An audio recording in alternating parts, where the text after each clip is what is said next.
the Latin American house. You're watching BBC News live here at the San Jose mine in Copiapó in Chile.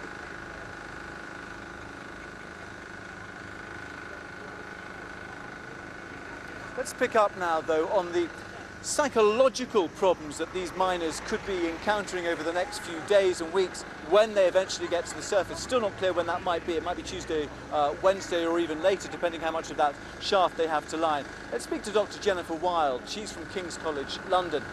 And Dr. Jennifer, we were talking a little earlier, and you were just elaborating on how much sort of surveillance and long-term help these men might need. Just talk us through the sort of the mood swings they're likely to go through once they reach the surface, and indeed from this breakthrough onwards. Well, as you were saying, Tim, they're going to be absolutely euphoric when they reach the surface. They're going to be relieved, and then they're going to be flooded with emotions. It's going to be very emotional for them. And then it's really about getting their life back on track. They're going to need some structure. We're going to need to monitor them.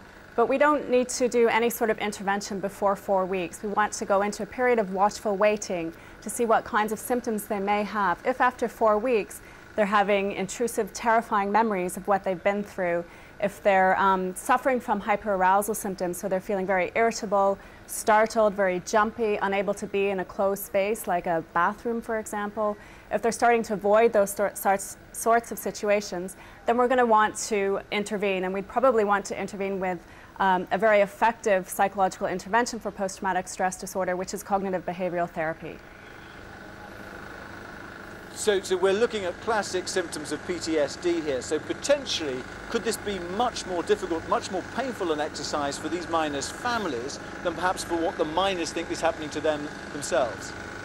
Well, it could be, Tim, but it's really early days. So the miners have had a lot of support, and we know that support really helps people to overcome trauma. They've had the support of Chile. The entire world is watching and really voting for these miners to make a good recovery.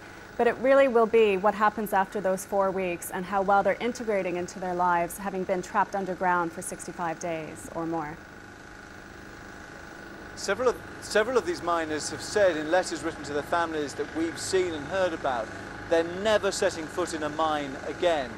Is that the right approach? Or if they were sort of healed of all this trauma that perhaps they're going to be feeling for some weeks and months ahead, should they be able to walk back into a mine and not let it affect them?